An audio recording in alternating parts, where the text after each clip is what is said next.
Morning dudes. It's Friday. If you don't work weekends, this is your weekend. You get time off if you work Saturdays.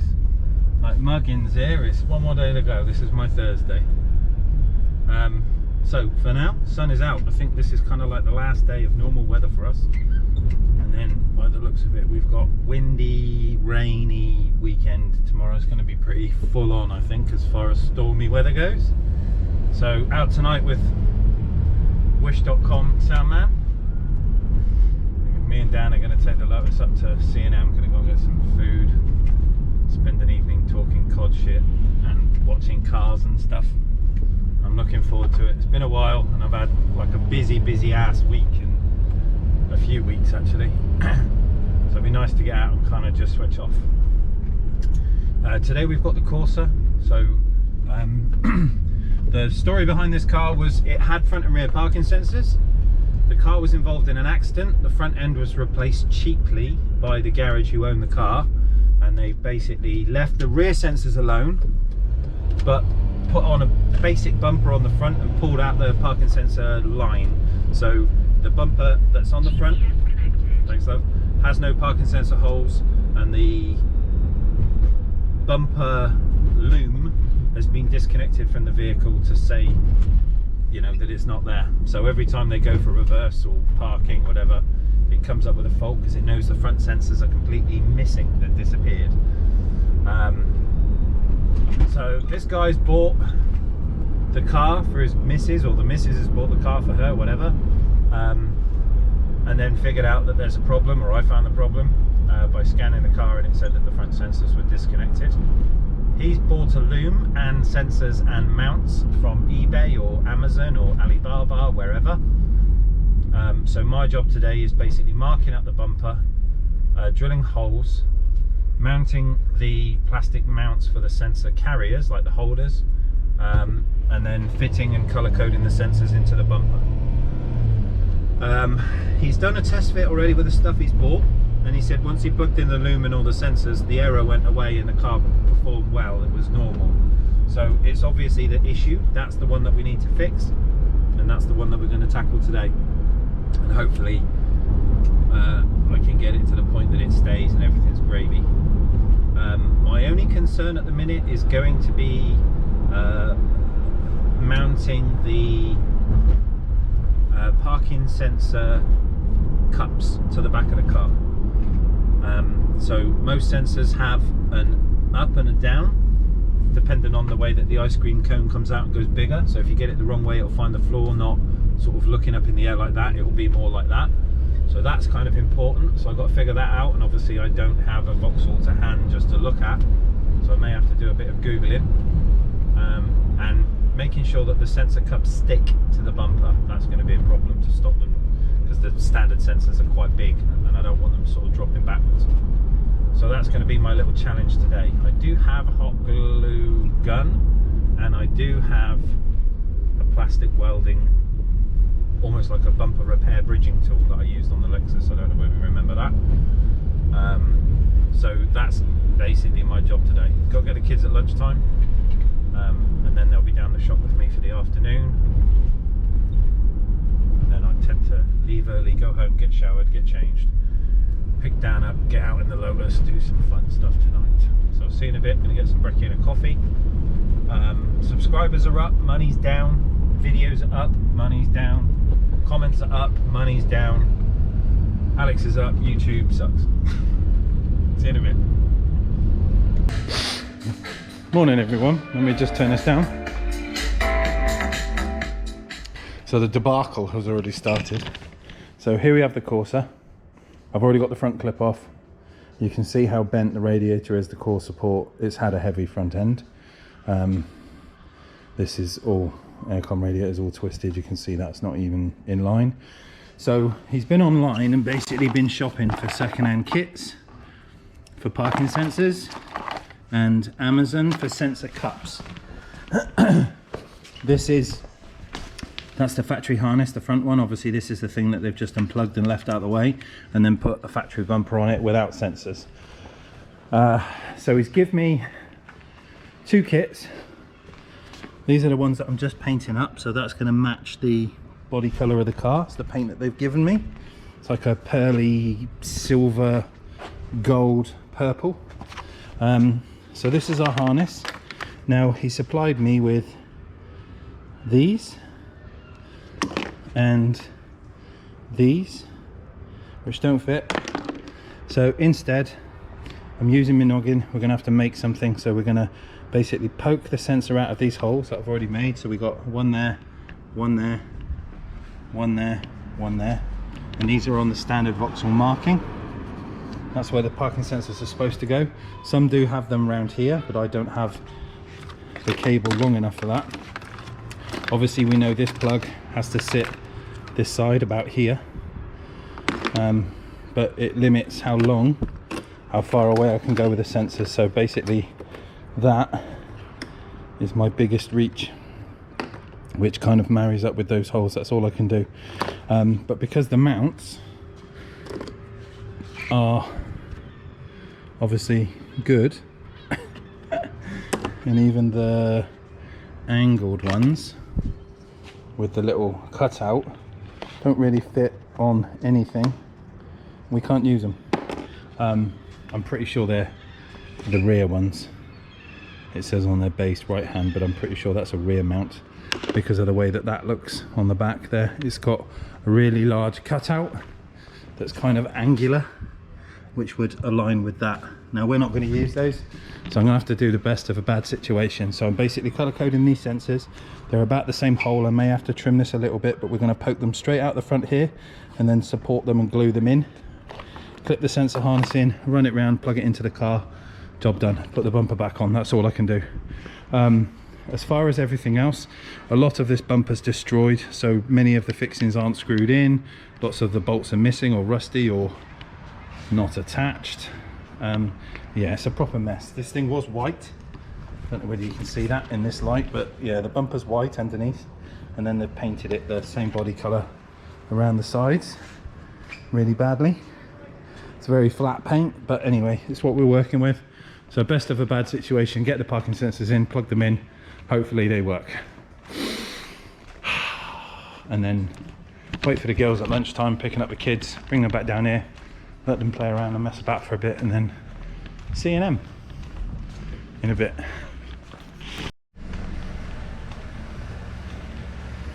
Right then guys, there we go. We got it back on. Parking sensors are in.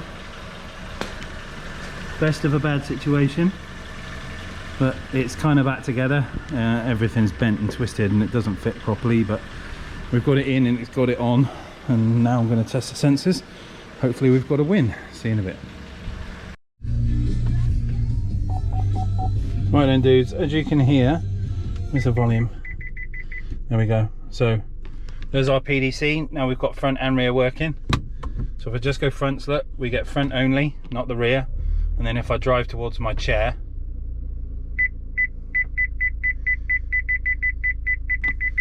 and then if I go back, the rears come on as well.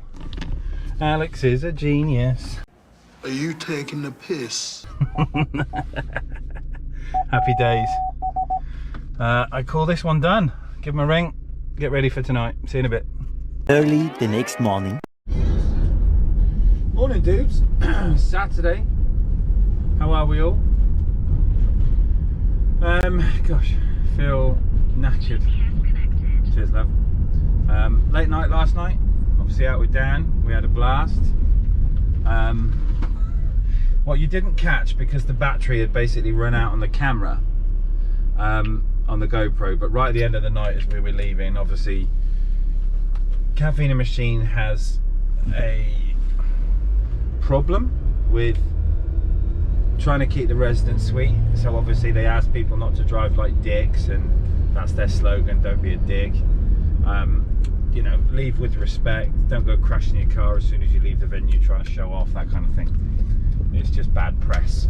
So as we were leaving last night, me and Dan were sort of pootling out the car park, and we got to the end, and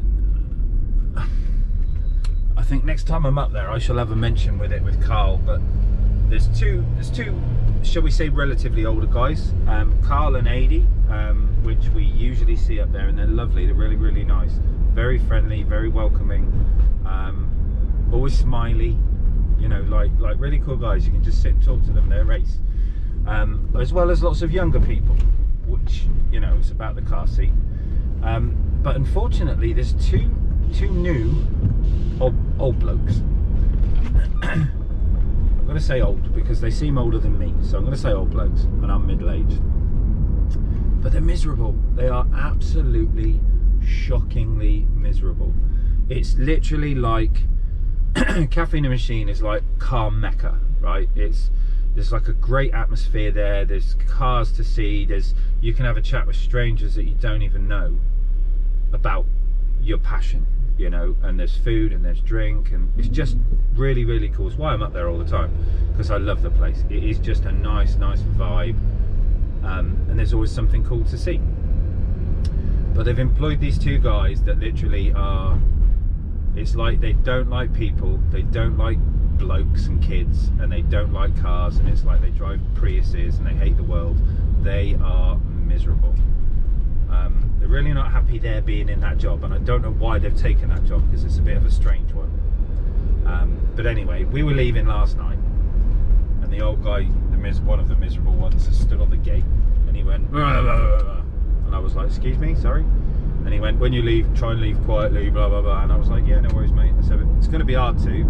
I said, I've got a straight pipe V8, it's not quiet. And he went, yes, I know it's straight piped, in like a really shitty manner. And I was just kind of like, there's no need for that. Like, respectfully, I won't pull out of here, light the rear wheels up and drive down the road like an absolute arse. I won't do that. Because, yeah, I get to go up there all the time, and I think it would just be disrespectful of me acting like a cock, knowing that when I do go out there without a ticket, you know, Carl looks after me, sorts me out. We managed to see some cool stuff on nights when we shouldn't normally be there. So out of respect, I don't do it. You know, it's just not the done thing. Showing off is one thing, being an arsehole is something else. So this guy's sort of saying, you know, he's basically not happy about the sound of my car, and I'm like, I can't do anything about it. It's straight piped. Well, I can. I could put a quiet exhaust on, but that's not what I want. So anyway, we left last night, and sure enough, obviously it's a V8, you know, it's howling. So we're sat there chuckling to ourselves, but the camera battery had run out, and it would have made really good footage, because we were just, me and Dan were falling about laughing, just kind of, you know. There's a meme that I've seen where it's basically a guy driving along, and he said it's something like, you know, all of a sudden I see the cops and I've got a straight piped exhaust, and then the exhaust is like bam bam bam. It's that kind of thing. So like the bloke's telling us to be quiet, we're trying to be quiet, my exhaust has got other ideas. But it was a funny evening, it was a good time. We had a real good blast about, you know, seeing stuff, doing stuff, having a nice evening, pizza, nachos, having a beer, just watching the world go by. It was good. There were some cool Porsches up there last night, some good stuff. But you know, I'm not really a big Porsche fan. But the Fiat was lovely, little Fiat with Ferrari badges on it. That was cool. It was just some nice stuff. But it was a good evening, and the Lotus got loads of attention. We managed to chat to a few guys about it, and you know, get it up on the grass, go off-roading with it. But it was good, a good evening. Today we've got, I think it's a Hyundai i10, which we've got to do a head unit fish kit on. Simple, not a screened head unit like old school Bluetooth DAB. Buttons and dials, and then I've got to fit someone's dash camera for her, I think, this afternoon. So hopefully, as long as past Alex has not stitched future Alex up, Dirty little bastard. should be a nice chill day. I'll get some breakfast first, and we should be able to just kind of mosey on into the day. I haven't cut anything up last night because we got back about midnight, so you'll get a bundle of videos, and I've got to see which way I'm splitting it up, but you'll get some videos this weekend, rest assured. But apart from that, guys, it's time to get some Greggs, get a bacon sandwich, and I'll see you in a bit. Morning, boys. Right, let's just get started on this. So we have a Kia. I said it was a Hyundai i10. It's not. It's a Kia Picanto. It was a late night. give me a break. Someone's written a review on it. Jesus Christ. Anyway, we've got this kind of fascia. We've got steering controls. So this is the radio that we're swapping out today. It's a CD player, but it's gash. So instead, we've got fascia kit, harness, like dash mod leads, and there is our radio fascia. Hang on a minute. Yes, that way. God, I just panicked then. Ah, and the hazard button's at the top on this one, not at the bottom. Okay, we'll have a plug to put in there. That would explain what that little button's for. Gotcha. And we've got this Kenwood going in it. So the DPX 7300 DAB. This is CD player, auxiliary, Bluetooth, DAB, USB, old school radio, push buttons, nice display, good to go. So we're going to get that installed in here. I will come back to you in a bit. See you soon. Right then, dudes. Stop there. So, Kia Picanto's done. I managed to clean off, I don't know whether you remember this, we've seen it before. You want to know about our most inclusive cover? So the guy had done his own camera install and he'd stuck double-sided tank tape everywhere and he kind of ruined all his trims. So I've managed to get a lot of that off. The speaker grill I'm not going to get out, but I've managed to get it all off the A-pillar in the window and all across here, so this is all good now. So we've got a digital aerial microphone with the headliner clip, which I've cut down to make it a little bit neater, so it looks like that, as opposed to being hooped all the way down and looking shit. We've got a radio in, fascia in. These are one of the hardest fascias to get out. They're an absolute mission. You do need two kinds of trim tools, which is the metal one, and I use the plastic hook. Old radio is out, new radio is in, and steering controls work. Life needs a big network. There we go. The speed test intelligence data. So this one's done. Get him to come and pick it up. They'll be finished breakfast soon, and I'll see you in a bit. Wait for the camera at lunchtime. We can have a little tidy up and stuff. Oh, I feel shattered. It was a late night last night. I'm getting old. I'm not used to that. See you in a bit. Oh, right then, guys. Heavens have opened. We've got an electric Peugeot. So this one has customer's own Nextbase front and rear dash cameras. Little rear camera, big front camera, and she's got her hardwire kit, which is fantastic for me. So we're going to get the camera down here in the swept area, not in the dirty area, and then power it up with a 12-volt system. In the back